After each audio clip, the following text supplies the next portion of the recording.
Hello everyone, welcome back to my channel. If you are new here, my name is Bron. Welcome to the Dopey challenge video. Now before we get started, I did just want to let you know I did not actually vlog during the races. So if you're looking for like a real life POV of the physical races, this is not the video for you. I'm just going to kind of sit down, talk about my experience of doing the event and just go through what the process was like for me. Now you may have stumbled upon this video and you're like, Bronwyn, what in the world is the Dopey challenge? So if you didn't know, Disney hosts races. It's called Rundisney, and there's 4 different weekends throughout the year. There's Marathon Weekend, Princess Half Marathon Weekend, Springtime Surprise, and Wine and Dine. And the Dopey challenge is during Marathon Weekend, which is typically around like the first weekend of January. Now the Dopey challenge is where you do a 5K, 10K, half marathon, and full marathon over 4 consecutive days. It's 48.6 miles total, and I ran that. It's still so crazy to say, like that is so much running, and I am very proud of myself for challenging myself, doing it, finishing, and yeah, I want to talk to you all about the experience. Now I did ask over my Instagram like what questions you all had because I wanted to be able to kind of like tailor it to what you all want to know, so we're gonna dive in. Y'all sent in so many questions, and full transparency, I haven't looked through these yet, so we're just gonna kind of dive in. This might be a little bit all over the place, but it's fine. I think probably the #1 thing that I was asked though was about training. Now I feel like people see all of the Rundisney events on like social media, online, whatever, and are like, oh my gosh, that looks so much fun, I want to do it. Which like, yes, 100%. I tell everybody that they should do Rundisney because I truly think it is the most positive, supportive, and uplifting experience. I don't know, I have so many good things to say about Rundisney. But one thing that I think people, I don't want to say forget, but like isn't the like forethought in their brain is that yes, these are fun. Yes, they're entertaining. Yes, it's like a cool experience. But at the end of the day, you're still running 26.2, 13.1, whatever race you're doing. Like you are still running a lot of miles. And I think that that is one thing that like you really have to remember, that this is a race, like you are running. Now, do you have to be like a elite runner? No, absolutely not. Your girl is not an elite runner, and I still have so much fun doing these events. Really the only like, I don't know, stipulation isn't the word that I want to use, but you have to be able to keep a 16-minute mile. If you can't keep that pace, then you run the risk of getting swept, as they call it. Basically, you are running through the streets of Walt Disney World. You're running through the park, you're running on the highways, and the parks are still opening. So like they have to have all of these roads cleared by a certain time so that they can allow guests to get into the parks. So to me, that's the reason that there is that time restraint, is because, well, they need to have this road open by this time so they know after mile 7 we can open this road. If the last person starting starts at whatever time, like we know that this road will open at this time. Does that make any sense? So I think with your training, that's the most important thing to keep in mind is your 16-minute mile pace. I think Rundisney is a really great opportunity for people who like want to get into running but maybe don't know where to start. I highly recommend going to the Rundisney website and following their training plans. All of their training plans are created by Olympian Jeff Galloway, who created the Galloway method, which is a run, walk, run, like kind of mentality strategy. So it will tell you if you want to finish the race in this amount of time, or you want to kind of keep this minute mile pace, run for 60 seconds, walk for 60 seconds, run for 60 seconds, walk for 60 seconds. But it will give you a whole training guide that if you are doing a 10K, a 5K, a half marathon, whatever the race length may be, a tailored training guide and plan to that race length. How many runs you should be doing every like week, how long your runs should be. You know, you want to kind of build upon what you did last week. So last week, maybe you did 2 30-minute runs and a 6-mile run on the weekend. Okay, well next week you're gonna do, you know, the same maintenance 30-minute runs and then 7 miles during the weekend.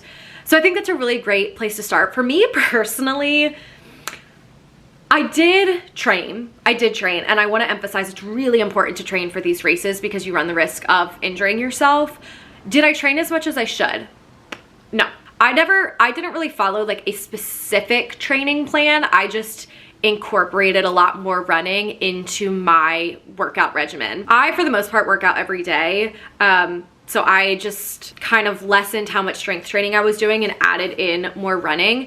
But I also do think that strength training, especially for your legs, is just as important as the actual running, because you're using your leg muscles obviously to run, and yes, you can build them during your running, but I think doing exercises that are tailored to your leg strength also can be really beneficial, and that's something that I chose to focus on. What was your playlist like? And one of my friends did ask, how many times did you listen to Into the Unknown? So I actually choose to run all Rundisney races without headphones. I don't listen to music, podcasts, nothing. Disney does a really good job of, they have DJs everywhere, there's characters, like there's a lot going on that you never really feel like you're just running in the middle of a street with nothing happening. Now I will say during the marathon, there were some parts that I wished I had music because, you know, 26 miles is a lot when there's like no noise other than like the sound of people breathing next to you. But I think also for me, like it comes from a safety standpoint too, that I want to be able to hear things around me because there are thousands of people doing these races. Now you don't typically feel super cramped, but like you are normally around quite a few people. And I don't remember which race it was, but there are chair athletes, and there was somebody when we were going down one of the hills that was like screaming like, wheels on your left, because they can't stop as quickly as a runner can. And there was a guy that had on, I think he had like noise canceling headphones on, that would not get out of the way. A runner, like another runner, I don't know if they knew him or not, like yanked him out of the way so that he didn't get run over by the chair athlete who can't stop as easily as he could have. A lot of people do use the Shocks headphones. They sponsor, I think, one of the weekends for Rundisney, but they like sit right in front of your ear, so they're not in your ears. So you can still hear your music, podcast, whatever you want to listen to, but you also can hear the outside world. If you really need music, whatever, a lot of people run with those, and I've heard very good things. I have never used them, so I can't speak to them, but that is a good option so that you can still hear the world around you for safety, but you know, you can kind of like be in your own world with your own music or whatever. I got a couple that were along these lines of like, was it worth it? Would you do it again? I think it was worth it. Full transparency, these races are expensive. For the Dopey challenge, which keep in mind, I did 4 races. I got 6 race shirts. I got 6 medals. I got a pair of ears, and it was, I'll have to look up the exact price, but it was over $600, which that's a lot of money. And even, I think a 5K is typically maybe like 120, and they kind of go up from there. So these aren't cheap races by any means. For me personally, I do think that the money is worth it because I really enjoy the experience of it. But like, it is expensive. I don't know that I would do another Dopey challenge. It was, I'm not kidding, it was the hardest thing I've ever done. It was my first time ever running a marathon. I had done a couple 5K, 10K, and half marathons prior. And I had done, if you've watched the vlogs, I've done a couple princess challenges where you do the 10K and half, and typically I also add on the 5K just because I want another princess medal.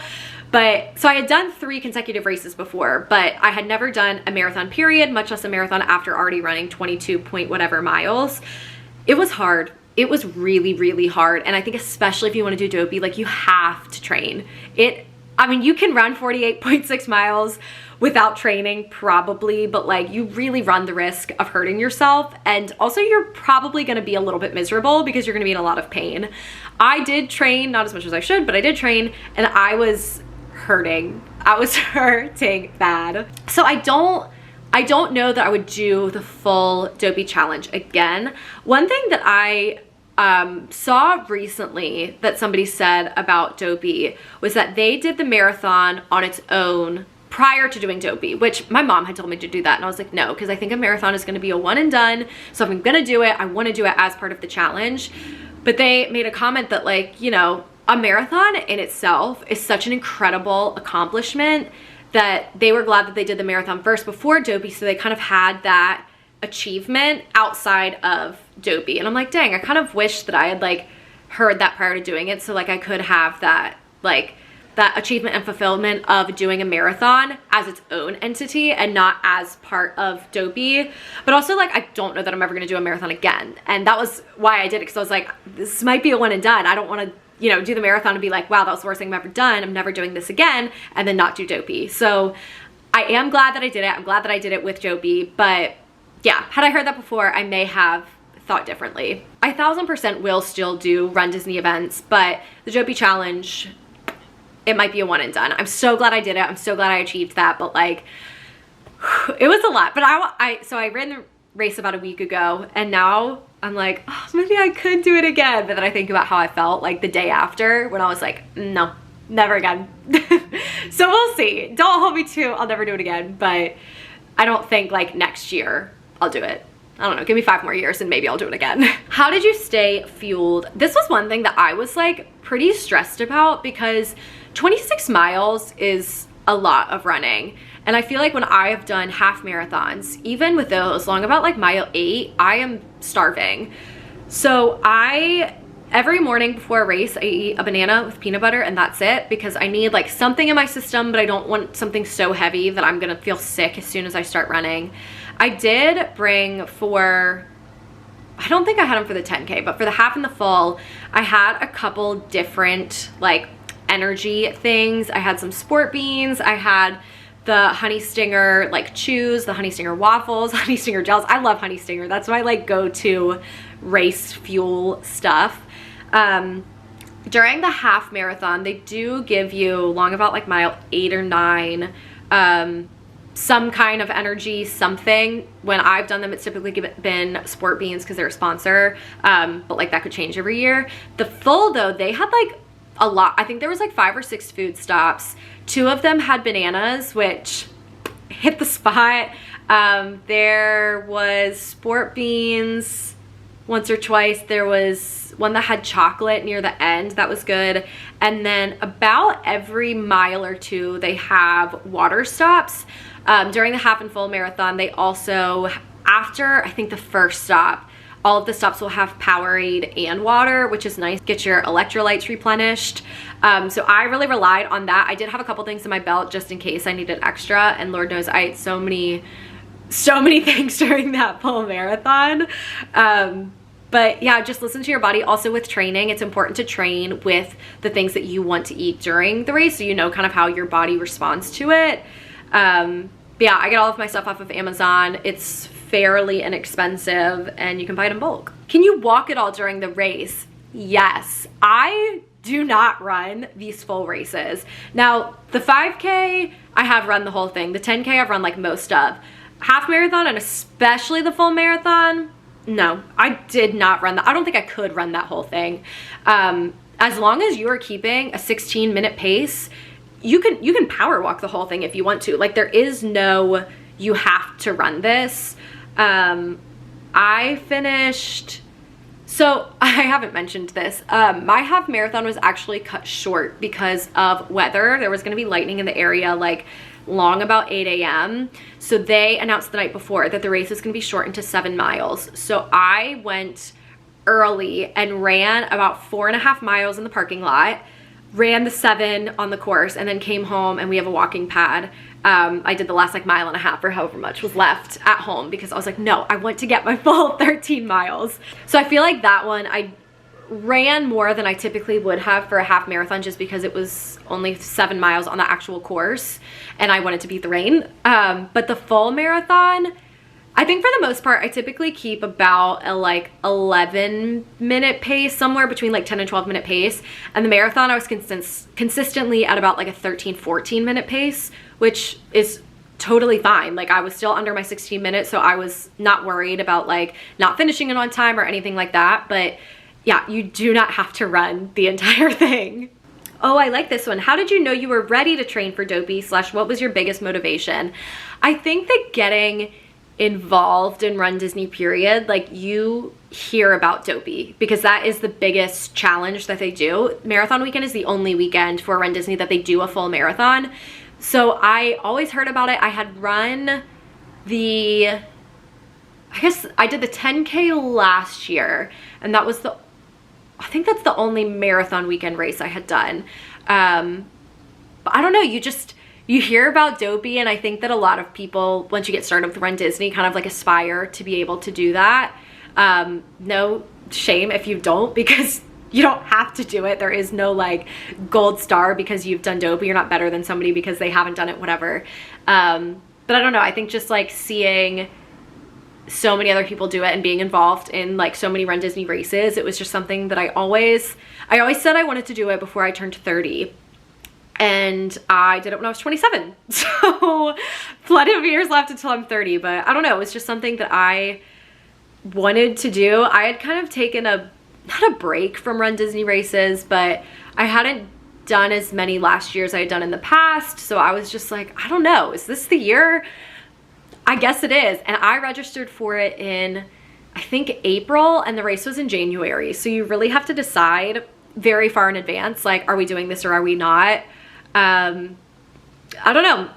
It just felt like the time to do it, so I did. How long did it take you to do the marathon? I know I did mention like what my mile paces were, but that was mainly just to like say like you don't have to sprint the whole thing, because I don't think you should compare your time to other people's.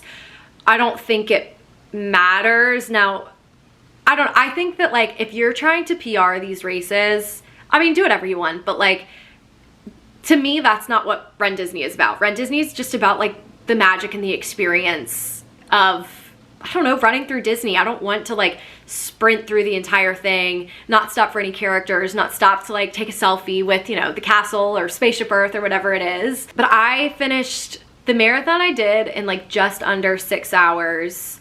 The half, so this half I don't know how fast I did because I kind of had to do it in like increments since part of it, or the race was shortened. But I did the wine and dine half, and that one I finished in about like 2.5 hours. I would be interested to see like what my time would have been for the marathon had I not run 22 miles in the days leading up. I don't know, my sister and her husband also ran it, and they finished in about, I don't know, they were like an hour quicker than I was, so like right around 5 hours. I don't know that I would have been able to keep up with them the entire time, but I would have been interested to see like what my pace would have been had I not run so much before. But yeah, my goal was not to finish within a certain amount of time. I didn't care how long it took me. My goal was to cross the finish line. That's all I cared about. Oh, I'm still scrolling through, and I'm still getting a lot of training questions. One thing that I also want to mention that I think is like one of the most important things that you can do for success with these races is your sleep schedule. These races start at 5 a.m. You typically have to be there by 4 a.m. at the latest. So I was getting up every day at about 2:15 in the morning. Now to me, that's not waking up early. That is quite literally the middle of the night. So the week prior, and this is how I am for all Rundisney races, the week prior, I try and start getting somewhat on that sleep schedule. I don't wake up at like 2 a.m., but I'll try and wake up at like 4 a.m. and go to bed earlier so that I'm a little bit more adjusted, because I get a lot of like anticipation the night before races, so I already have a hard time sleeping, that if I had been like staying up until 10 p.m. and waking up at 7 a.m. for that whole week before, like I think I would really struggle. So I try really hard to like get on that sleep schedule as best I can to be well rested and be like, I don't know, my most energized self, or at least the most energized I can be at that hour in the morning. Best running shoes. So I personally wear Hoka's. I know that Hoka's are really trendy right now, which, I mean, they're good shoes, so like that's great. But I went to, there's a store, they have one at Disney Springs. They probably have them, I don't think it's just a Florida thing, but it's a running store called Fit to Run. And I went there to get fitted for running shoes. So they have you like run on a treadmill for a little bit so they can kind of see like how your feet align, and then have you stand on like this foot sensor thing to see like where you hold, not like where you hold your weight, but just like, I don't know, what like insoles are gonna be best for you. So the shoes that I run in are like the most recommended for my feet.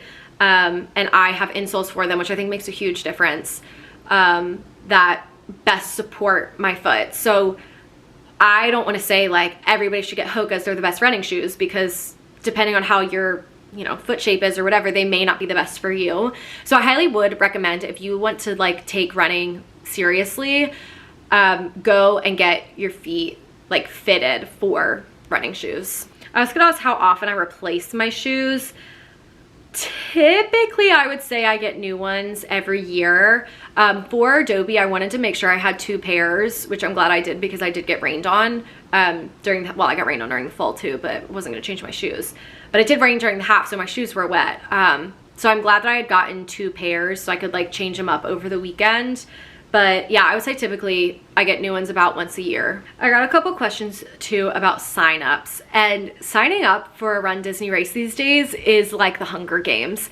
I think because like when they went away with COVID, when they came back, it's like, you know, your favorite singer that you found when they were like just starting out, and you could get tickets for a show for $30 the night before, like so easy. And then they grew in popularity, and now you're getting tickets 8 months in advance for $3,000. I think Rundisney, to me, that kind of happened with. So races typically sell out, I would say within an hour or two on the day that they open up. So highly recommend just keep your eye on the Rundisney website. They do always announce when the race is going to open ahead of time. It's typically on a Tuesday at 10 a.m. And sometimes the website crashes. A lot of the time, one thing I wish that they would do, they don't like hold your spot. So like you can put in all of your information, hit submit, and then it's like, oops, sorry, this race is full. They don't give you like a 10-minute window. So like make sure you have your credit card information ready. You know everything that's getting put in so you can register as quickly as possible. I really don't have any tips for registration. I think a lot of it is just luck. There is a Twitter account that I used last year because I wasn't able, me and my sister wanted to run the 10K and we didn't get in. But there was this Twitter account that would tweet or like update whenever races would randomly open, because occasionally they will randomly open for like 5 minutes, you know, in the times leading up to the races. So I was able to get us into the 10K doing that. There are also charities that you can run with. So for those ones, you're not paying X amount of money, you're raising money for the charity. It's normally like, actually I have no idea how much it costs. But typically it is more than the actual race price, but you're raising money. I mean, if you want to just pay it out of pocket, you can, but a lot of people have like, you know, people sponsor them and that kind of stuff. And donate to that cause. So if you aren't able to get in, those charity bibs are also, could be another option. Do you think it would be too hard for a beginner? I think if you have never done a race in your life, Dopey is a really hard one to start with. My first race I ever did was a 5K during Wine and Dine, because I had never done a like legitimate race before, and I didn't know how it was gonna go. Like I ran, whatever, I trained for it, but like, I don't know, it's intimidating, it's scary, or at least for me it was. So I'm glad that I did that leading up to it. I don't think that I would just like full send do Dopey having never done a race. Now, if you want to, like, go for it, you do you know your body better than I do. But I would recommend, like, if you have the time, the money, especially try and do another challenge before doing Dopey, so you can kind of feel what it feels like to do races back to back, because I think that's one of the hardest parts. Is not only are you running 48.6 miles, you're running 48.6 miles in 4 days, which is a lot. So yeah, I don't know, you know your body best, but I would recommend doing a race or two prior to doing Dopey. I got a couple of like, what was the hardest part of it? One of the things that was rough was when I was at about mile, I think it was like mile 8 or 9. It was when I was passing Contemporary during the full marathon. It started sprinkling. It wasn't supposed to rain at all, but it started sprinkling, and I was like, oh, that's annoying. By the time I got to like the bus loop and was about to run into Magic Kingdom, downpour. And it downpoured the entire time that I was running through Magic Kingdom till about mile 11. And so then for the rest of the, I don't know how 15 miles or whatever was left, I was running completely wet, like absolutely soaked. It was not just like, oh, a little sprinkle, like it downpoured. My shoes were completely soaked. Like that was hard, that it was at the beginning also, that it was like, wow, I have to run 15 more miles with wet shoes. So that was long. About, it was really about like mile 11 that I was like, this is the hardest thing I've ever done, because I think in my head also, I was 2 miles away from like the half marathon point, which I had done a couple halves before, but I was like, normally with Rundisney, like I'm almost done. So like 2 miles, you're hurting, but like you can do it. I was like, I am not even halfway done with this race. How am I going to do this? But I did it. But yeah, it was that. And then long about, it's probably like mile 18 that it was like the finish line was like in sight, but also so far away. and I had to use the bathroom so bad, and there wasn't a porta potty because we were on the highway for like 2.5 miles. Like, it was like mile 19 that I was like, I need to use the bathroom. I didn't find a bathroom until mile 22. And then from 22 on, which like should have been, I think, like the hardest part, because, you know, that's the last couple of miles, I felt like a new woman because I was like, I peed, I'm good, let's do this thing. Because I like couldn't run because it was hurting so bad. But once I used the bathroom, I was good to go. And I feel like the last couple of miles like really flew by. But yeah, those were the 2 points that I was like, I don't know if I can do this. Okay, I feel like that wraps up most of the questions. If you have any other questions, comment down below or send me a DM on Instagram and I'll do my best to respond back. But I did want to share my medals because I think that they're really cute, and I'm really proud of them. So like I said, I did get 6 medals total, 1 for each of the races. And then there was actually 2 challenges that happened during marathon weekend. There's the Dopey challenge that I did, that's all of the races, and then they also have the Goofy race and a half challenge, which is the half marathon and full marathon. So technically I also did that, so I got that medal too. But this was my medal for the 5K. The 5K was Pluto themed, and he like goes up and down, so cute. And then for the 10K, it was Chip and Dale themed. And typically these characters are the same for marathon weekend every year. The 10K used to always be Oswald themed, but it was maybe like maybe last year was the first year, year before. They changed it to Chip and Dale instead of Oswald. This one's supposed to go up and down. There we go. She just is a little bit stuck. But that was the 10K one. I don't love the colors of this one just because like I'm not really an orange girl, but I think it's cute that it's like a little acorn. And then for the half marathon, I think the half marathon is probably my favorite medal of the weekend. I just think that the colors are so pretty. It was Donald and Daisy and they spin around. I don't know, I just think that's cool. And then for the full marathon, which I also think this medal is cool, it is this medal. So Minnie, there we go. Minnie goes like up and down like that, just getting stuck, but you know. And Mickey does the same thing. And then the bit in the middle spins around. On one side it says Rundisney and the other side says 26.2. And then everybody that finishes the marathon also gets an ear hat, which I think is, I don't know, I just think that's cool. I don't know what I'm gonna do with it. I might get like, I don't know what I would get embroidered on it. I guess just like my name or something, I don't know. But everybody does get a little ear hat, and I don't know, I just think it's cool that like you can't, this isn't something you can buy. Like, I finished a marathon, so I got it. I don't know, I just think that's awesome. And yeah, everybody that finishes the marathon gets one of those. And then for the Goofy's race and half challenge, the marathon is obviously Goofy, and he goes like back and forth. I don't know, I think that's kind of cool. And last but not least, we have the Dopey medal. I think this was so cute, and it does, I don't know if you're able to tell because of the sun, but the diamond here and the diamond here both light up. That's off, that's on, off, on. I don't know, I just think that's kind of cool. And yeah, that's everything. We'll just put this medal on because we'll never shut up about this. I hope that you enjoyed hearing a little bit more about the Dopey challenge and my experience doing Dopey. I am so proud of myself for challenging myself to do it and also completing it. That feels like a huge accomplishment. I am currently not signed up for any other races right now, which is really sad. I regret not signing up for Princess. Princess registration was like a month after the Dopey registration was, and I was like, I just spent so much money. I feel like I'm gonna be tired of running by the time Princess comes around.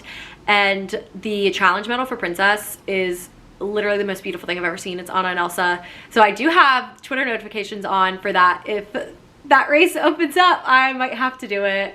But yeah, other than that, I don't have any plans for any Rundisney races right now, which is sad. But I always tell myself I'm gonna take a break, and then I don't, and I end up signing up. So we'll see which race is next for me. But yeah, thank you so much for watching, and I will see y'all again real soon. Bye.